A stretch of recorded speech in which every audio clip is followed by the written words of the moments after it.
Hello students, हम 8th class की science का 7th चैप्टर कर रहे हैं, conservation of plants and animals. तो जो चैप्टर है, इस चैप्टर के हमारे 5 क्वेश्चंस टेक्सचुअल के हो चुके हैं। आज हम स्टार्ट करते हैं क्वेश्चन नंबर 6 से। देखिए क्वेश्चन नंबर 6 क्या है। In order to meet the ever increasing demand in factories and for shelter, trees are being continuously cut. Is it justified to cut trees for such project? Discuss and prepare a brief report. देखिए इस question में क्या कहा गया है कि in order to meet the ever increasing demand in factories for shelter. अब यहाँ पर क्या हो रहा है, जो फैक्ट्री है, फैक्ट्री के अंदर शेल्टर मीन्स आवास की मांग की पूर्ति के लिए, मीन्स जो घर के अंदर जो फर्नीचर वगैरह यूज़ हो रहा है उसके लिए क्या हो रहा है कि पेड़ों की क्या हो रही है, लगातार कटाई की जा रही है। तो इस काम के लिए फैक्ट्री में चाहे कोई भी फर्नीचर बनाना हो या आवास के लिए जो पेड़ों की कटाई की जा रही है वो आपके हिसाब से सही है, न्याय संगत है या नहीं है। Is it justified to cut trees for such project. तो कह रहा है कि इस तरीके के प्रोजेक्ट का, इस तरीके की परियोजना के लिए जो पेड़ों की कटाई की जा रही है क्या वो सही है। Discuss and prepare a brief report. तो आपको इस पर जो है डिस्कस करना है, चर्चा करनी है और एक रिपोर्ट आपको तैयार करनी है। देखिए पर्पज कोई भी हो लेकिन पेड़ों की कटाई तो क्या है, गलत है ना। पेड़ों की कटाई नहीं होनी चाहिए।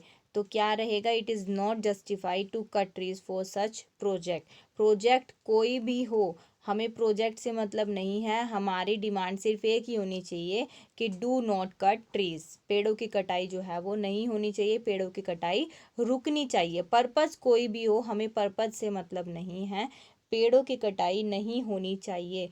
क्योंकि अगर पेड़ों की कटाई होगी तो उससे जो नेचुरल क्लामिटीज़ हैं वो आने की संभावनाएं हैं, जैसे सूखा पड़ जाएगा, बाढ़ आ जाएगी, बारिश नहीं होगी। तो ये सब फैक्टर्स होंगे अगर पेड़ों की कटाई इसी हिसाब से करते रहे। तो क्या करना है, पेड़ों की कटाई को रोकना है। ठीक है स्टूडेंट्स, तो हिंदी में भी वही सेम रहेगा कि ये जो प्रोजेक्ट है, इस प्रोजेक्ट के लिए वृक्षों को काटना न्याय संगत नहीं है। नेक्स्ट है question number 7। How can you contribute to the maintenance of green wealth of your locality?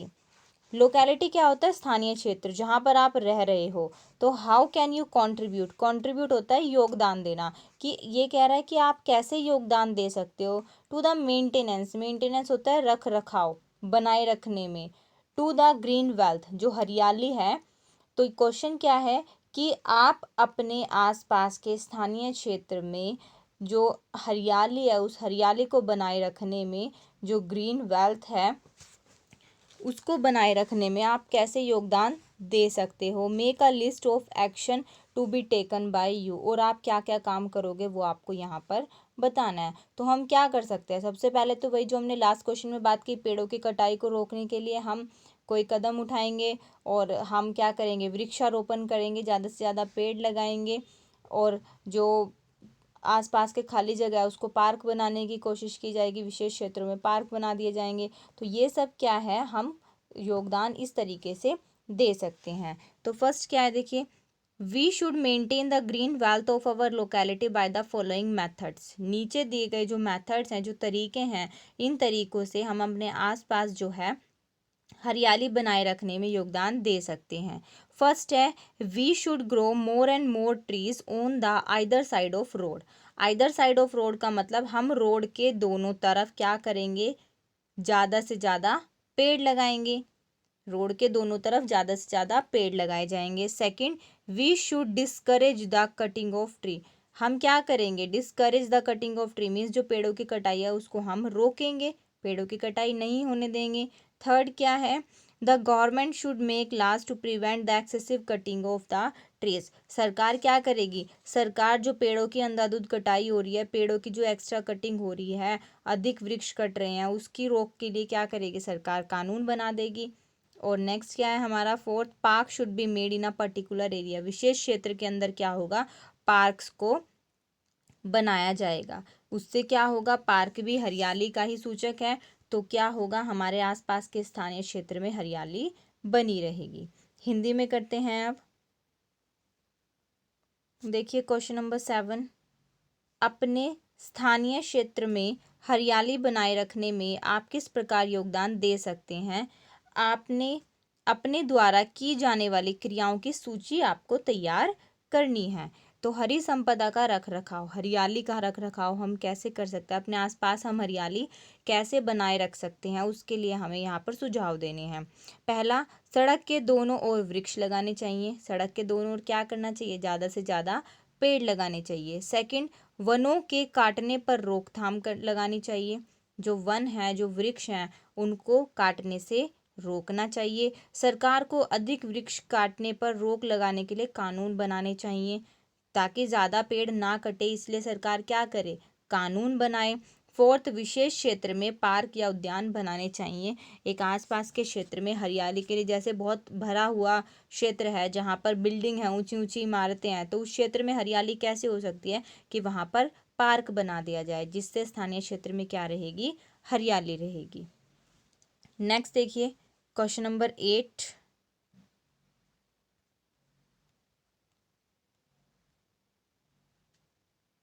Question number 8 क्या है, explain how deforestation leads to reduce rainfall. Deforestation क्या होता है, वनोन्मूलन, पेड़ों की कटाई। तो हमें एक्सप्लेन करना है हाउ, कैसे deforestation leads to reduce rainfall, जो पेड़ों की कटाई है वो किस प्रकार से रेनफॉल मतलब वर्षा की दर को कम करता है। अगर ज़्यादा पेड़ों की कटाई होती है तो बारिश कम होती है, बारिश कम होने का मतलब कि जो रेन रेट है, जो वर्षा की दर है वो क्या हो रही है, कम हो रही है। तो हमें बताना है कि पेड़ों की कटाई से जो वर्षा की दर है वो कैसे कम हुई है, हमें रीज़न बताना है कि कैसे कम हुई है। ठीक है स्टूडेंट्स, तो देखिए, we know that forest helps in bringing the rainfall. जो फॉरेस्ट हैं, जो जंगल हैं, वो किस में हेल्प करते हैं, हमारी बारिश लाने में हेल्प करते हैं। So deforestation leads to reduce rainfall. तो डिफोरेस्टेशन भी इफेक्ट तो डालेगा रेनफॉल के ऊपर। डिफोरेस्टेशन जो है वो वर्षा को क्या कर देता है, कम कर देता है। And the fertility of the soil also increase. और क्या हो जाता है, जो मिट्टी की उर्वरकता है वो उर्वरकता भी क्या हो जाती है, मिट्टी की कम हो जाती है। एज अ रिजल्ट, जिसका परिणाम क्या होगा, there are increase of chances of natural calamities, जिसकी वजह से प्राकृतिक आपदाओं की आने की संभावनाएं बढ़ जाएंगी, जैसे कि फ्लड्स, बाढ़, ड्रॉट, सूखा। अगर पेड़ों की कटाई इसी हिसाब से हुई, पेड़ों की कटाई ज़्यादा होगी तो बारिश क्या होगी, कम होगी। बारिश कम होगी तो क्या होगा, जो मिट्टी की उर्वरकता है वो भी कम होगी, और जो प्राकृतिक आपदाएं हैं जैसे बाढ़ आ जाएगी या फिर क्या होगा, सूखा पड़ जाएगा। तो ये सब प्राकृतिक आपदाएं आने की संभावना है अगर पेड़ों की जो कटाई है उस कटाई को ना रोका गया तो। ठीक है, हिंदी में करते हैं क्वेश्चन नंबर 8। देखिए क्वेश्चन नंबर 8, वनोन्मूलन से वर्षा दर किस प्रकार कम हुई है, समझाइए। आपको बताना है कि वर्षा की दर जो है वो किस प्रकार कम हुई है, किससे, वनोन्मूलन से। वनोन्मूलन मीन्स पेड़ों की कटाई से। तो वन वर्षा लाने में सहायक होते हैं, वन किस में हेल्प करते हैं, बारिश को लाने में। इसलिए वनोन्मूलन से वर्षा में कमी आती है, जिसकी वजह से क्या होगा, जब पेड़ ही कम होंगे तो बारिश भी क्या होगी, कम होगी। और मिट्टी की जो भूमि है, भूमि की उर्वरता में कमी आती है, मिट्टी की उर्वरता पर भी असर पड़ता है, जिस कारण प्राकृतिक आपदाएं आने की संभावनाएं बढ़ जाएंगी। प्राकृतिक आपदाएं बाढ़ और जैसे कि सूखा। अगर पेड़ों की कटाई इसी हिसाब से होती रही तो प्राकृतिक आपदाएं आ जाएंगी। अर्थ का टेम्परेचर भी बढ़ेगा, अर्थ का टेम्परेचर बढ़ेगा तो जो ग्लेशियर्स हैं वो ग्लेशियर्स पिघल जाएंगे, ग्लेशियर्स पिघलेंगे तो क्या होगी, बाढ़ आएगी, और बारिश नहीं होगी तो सूखा वैसे ही पड़ जाएगा। ठीक है, तो ये सारे फैक्टर्स एक दूसरे से रिलेट करते हैं, और जबकि सारे डिपेंड किस पे करते हैं, पेड़ों पर। इसीलिए पेड़ हमारे लिए बहुत ज़्यादा ज़रूरी हैं। Next question number 9।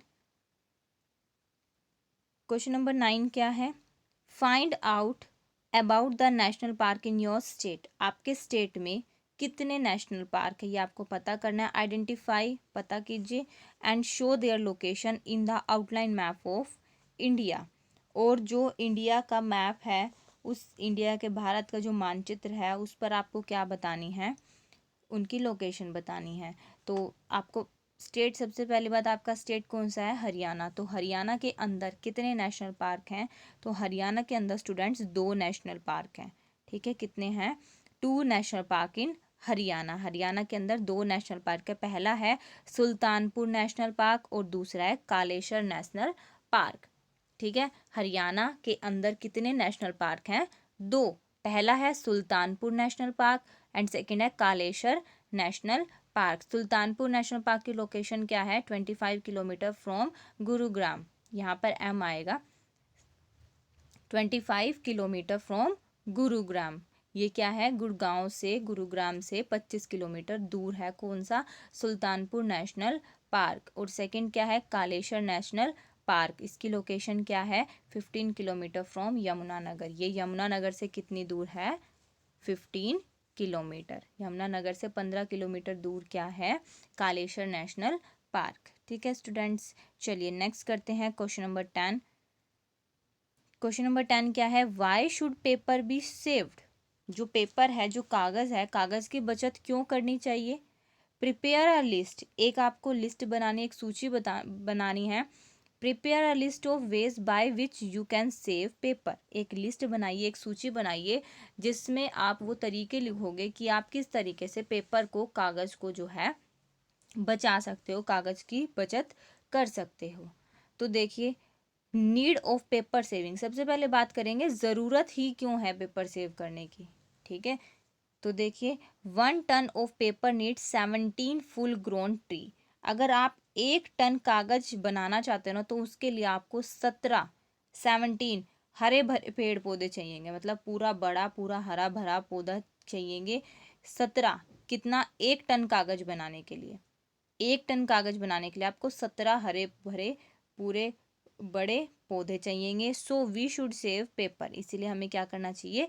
पेपर को सेव करना चाहिए। क्योंकि अभी हमने ऊपर बात की, अगर पेड़ों की कटाई ज़्यादा होगी तो बहुत सारी प्रॉब्लम क्रिएट हो जाएंगे। बाढ़ आ सकती है, सूखा पड़ सकता है, ग्लोबल वार्मिंग होगी, अर्थ का टेम्परेचर बढ़ेगा। तो बहुत सारे फैक्टर्स हैं जो हमें ये बताते हैं कि पेड़ों की कटाई ना के बराबर करनी चाहिए, पेड़ों की कटाई को रोकना चाहिए।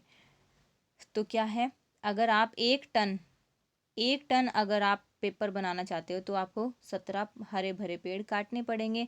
सो वी शुड सेव पेपर, इसीलिए क्या करना पड़ेगा? हमें पेपर को बचाना पड़ेगा।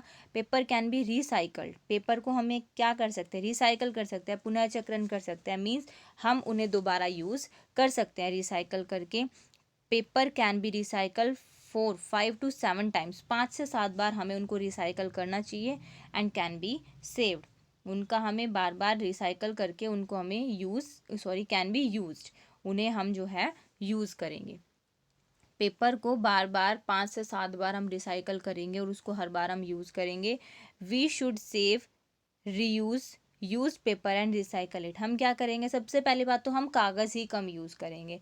फिर जो भी कागज़ हमने यूज़ किया हम उसको रीयूज़ भी करेंगे। कैसे रीयूज़ करेंगे? उसको रिसाइकल करके। पहले हम खुद ही कम कागज़ यूज़ करेंगे, फिर उसको हम रीयूज़ भी करेंगे और फिर उसके बाद हम उसे रिसाइकल भी करेंगे। By this we not only save trees but also save energy and water needed for manufacturing paper. और ये करने से आप, ऐसा नहीं है सिर्फ और सिर्फ आप पेड़ बचा रहे हो, इससे क्या होगा कि अब जो नोटबुक्स बनती हैं, जो कागज़ बनता है, उस कागज़ को बनाने के लिए एनर्जी भी चाहिए। मीन्स हम एनर्जी भी सेव कर रहे हैं। कागज़ को बनाने के लिए जो वाटर चाहिए, हम वो वाटर भी सेव कर रहे हैं और अपनी मनी भी सेव कर रहे हैं। हमें भी तो कम खर्चा करना पड़ेगा। ठीक है, तो सिर्फ कागज़ को सेव करने का मतलब ये नहीं है कि हम सिर्फ पेड़ को सेव कर रहे हैं, उसके लिए हम अपनी एनर्जी भी, जो उसको बनाने में एनर्जी यूज़ हो रही है, उस एनर्जी को सेव कर रहे हैं, वाटर यूज़ कर रहे हैं और अपनी मनी भी, अपना पैसा भी हम सेव कर रहे हैं। More over the harmful chemical use in the paper making will also be reduced. और जब पेपर का यूज़ हम कम करेंगे, मीन्स पेपर को हम सेव करेंगे, सेव करने के साथ साथ क्या होगा? पेपर कम भी, तो अगर यूज़ कम होगा तो बनेगा भी कम ही, डिमांड कम हो जाएगी, जिसकी वजह से जो हार्मफुल केमिकल्स जो पेपर बनाने में यूज़ होते हैं, वो हार्मफुल केमिकल्स भी अपने आप ही क्या हो जाएंगे? उनका उपयोग भी कम होगा। ठीक है स्टूडेंट्स, तो ये तो कारण था, ये तो ज़रूरत थी कि हमें क्यों सेव करना चाहिए पेपर। अब हम बात करते हैं कि हम सेव कैसे कर सकते हैं। First, right on both side of paper, paper के दोनों साइड हमें लिखना चाहिए, लेफ्ट साइड भी राइट साइड भी। जो नोटबुक होती है, नोटबुक के दोनों साइड हमें लिखना चाहिए, लेफ्ट साइड भी और राइट साइड भी। रीयूज द पेपर, और पेपर को जो है हमें बार बार रीयूज भी करना चाहिए। थर्ड, लीव लेस मार्जिन, कम से कम स्पेस छोड़ना चाहिए। ऐसा नहीं है जैसे अगर ये एक पेज है तो कुछ बच्चे बीच बीच में लिख देते हैं, यहाँ पे इधर भी ये वेस्ट है, इधर भी वेस्ट, यहाँ पे भी वेस्ट, इधर ये ऐसे खुला छोड़ देते हैं, तो वो नहीं करना चाहिए। आपको मार्जिन जो है, मार्जिन होता है जो साथ में स्पेस है, तो वो मार्जिन क्या है, कम छोड़ना चाहिए। And fourth, make toys, caps etcetera out of used paper. अभी हमने बात की थी ना, रीयूज करना चाहिए पेपर को, तो आप कैसे रीयूज कर सकते हो, जैसे उससे आप टॉय बना सकते हो पेपर से, मीन्स दूसरे पर्पज़ के लिए भी आपको वो यूज्ड पेपर को यूज़ करना है। ठीक है स्टूडेंट्स, चलिए हिंदी में करते हैं। देखिए क्वेश्चन नंबर 10, क्वेश्चन नंबर 10 क्या है, हमें कागज़ की बचत क्यों करनी चाहिए, उन कागज़ की सूची बनाइए जिनके द्वारा आप कागज़ की बचत कर सकते हैं। तो देखिए कैसे हमें कागज़ की बचत क्यों करनी चाहिए। 1 टन कागज़ की उत्पत्ति के लिए 17 हरे भरे पेड़ चाहिए। अगर आप 1 टन कागज़ बनाना चाहते हो तो कितने चाहिए आपको, 17 हरे भरे पेड़ पौधे चाहिए, इसके पेड़ चाहिए। इसलिए हमें कागज़ की बचत करनी चाहिए। तो रीज़न तो हमें पता लग गया कागज़ की बचत क्यों करनी चाहिए, क्योंकि कागज़ पेड़ों से बनते हैं और 1 टन कागज़ के लिए हमें 17 हरे भरे पेड़ गंवाने पड़ेंगे। कागज़ का 5 से 7 बार पुनः चक्रण हो सकता है। एक कागज़ जो होता है वो 5 से 7 बार रिसाइकल हो सकता है। हमें कागज़ को बचाना चाहिए, क्यों, उपयोग में आए कागज़ का पुनः उपयोग करना चाहिए, पुनः उपयोग में लेना चाहिए, उसका पुनः चक्रण करना चाहिए। पहले हमें कागज़ को बचाना चाहिए। कैसे बचाएंगे, जो हम यूज़ कर चुके हैं पेपर, उसको हम वापस से यूज़ करें, दोबारा यूज़ करें, उसको रिसाइकल करें, जिसकी वजह से हम उसे बार बार यूज़ कर सकते हैं। इससे वनों के साथ साथ पानी और ऊर्जा की भी बचत होगी।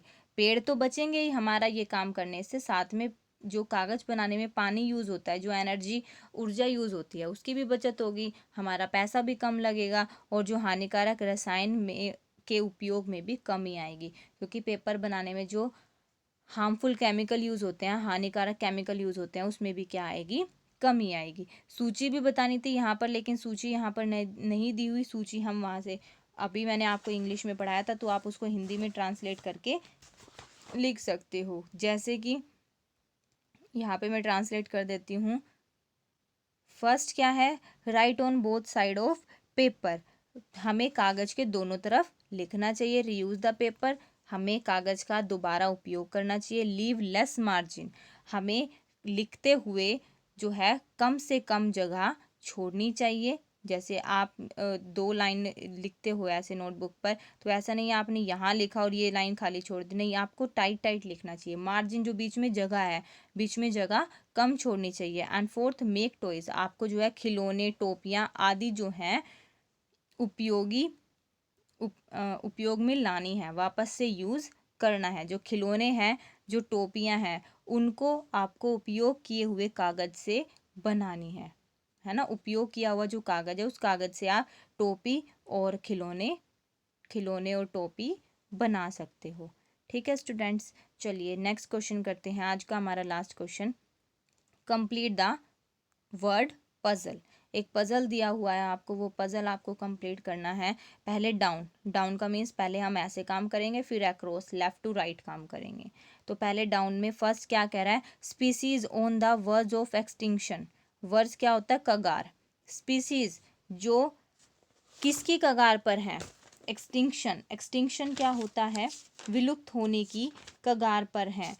तो ऐसे जीवों को हम क्या कहते थे, जो विलुप्त होने की कगार पर है, एंडेंजर्ड। तो क्या आएगा इसका आंसर, यहाँ पर लिखना है आपको। फर्स्ट है ना, ये देखिए फर्स्ट में कैसे लिखना है हमें, ये डाउन लिखना है, तो यहाँ से यहाँ तक आप क्या लिखोगे, एंडेंजर्ड। ये देखिए ENDANGERED, ये आया ना डाउन में, तो फर्स्ट का आंसर क्या रहेगा, एंडेंजर्ड। सेकंड है, a book carrying information about endangered species. एक बुक जो क्या करती थी, एंडेंजर्ड स्पीसीज का रिकॉर्ड रखती थी, उसे हम क्या कहते थे, रेड डाटा बुक। तो थर्ड कहाँ है, सॉरी ये हमारा है सेकंड, सेकंड कहाँ है, ये रहा सेकंड। और आंसर कैसे देना है आपको, डाउन में। तो यहाँ पे आप क्या लिखोगे सेकंड में, red data book, red data book. ठीक है स्टूडेंट्स, डाउन में आ गया। नेक्स्ट क्या है, फिफ्थ क्या है हमारा, कॉन्सिक्वेंसेज ऑफ डिफोरेस्टेशन। जो डिफोरेस्टेशन है, जो पेड़ों की कटाई है, उससे क्या होगा, विनाश होगा, डिजास्टर होगा।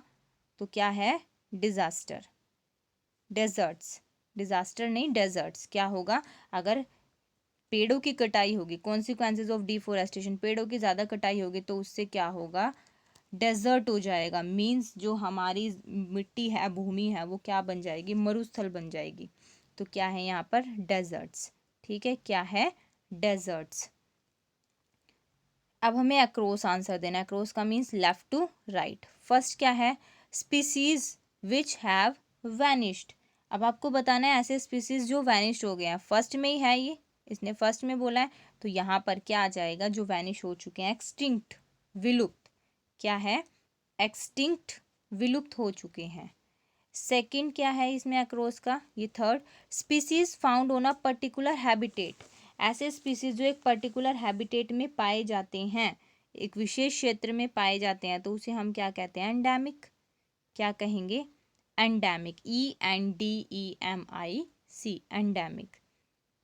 फोर्थ है variety of plant, animals and micro organism found in an area.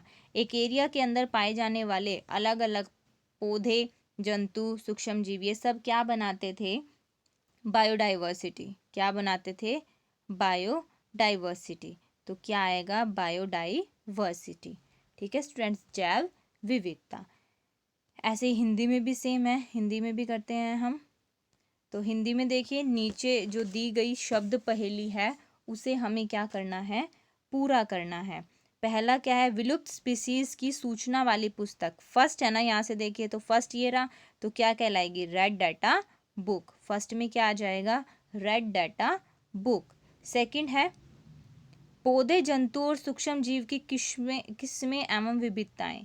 जो पौधे और जंतु है, सूक्ष्म जीव है, इनकी विभिन्नताएं किस में मिलती है, अभी क्या था हमने इंग्लिश में, ये किस में मिलेंगी हमें सारी की सारी। सेकंड का आंसर क्या रहेगा, जैव मंडल में। ठीक है, क्या रहेगा, जैव मंडल। सॉरी, ये हमें ऊपर से नीचे लिखना है, ऊपर से नीचे है तो जैव मंडल नहीं, क्या आएगा, जैव विविधता, बायोडाइवर्सिटी। ऊपर से नीचे है ना, ऐसे। तो क्या आएगा यहाँ पर सेकंड में, जैव विविधता। क्या आएगा, जैव विविधता। अब हमें बात करनी है बाएं से दाएं। अब हम ऐसे बात करेंगे, इस चीज का ध्यान रखना है। पृथ्वी का वह भाग जिसमें सजीव पाए जाते हैं, वह भाग जिसमें सजीव मिलते हैं, तो उसको हम क्या बोलेंगे, जैव मंडल। ठीक है, क्या बोलेंगे उसको हम, जैव मंडल।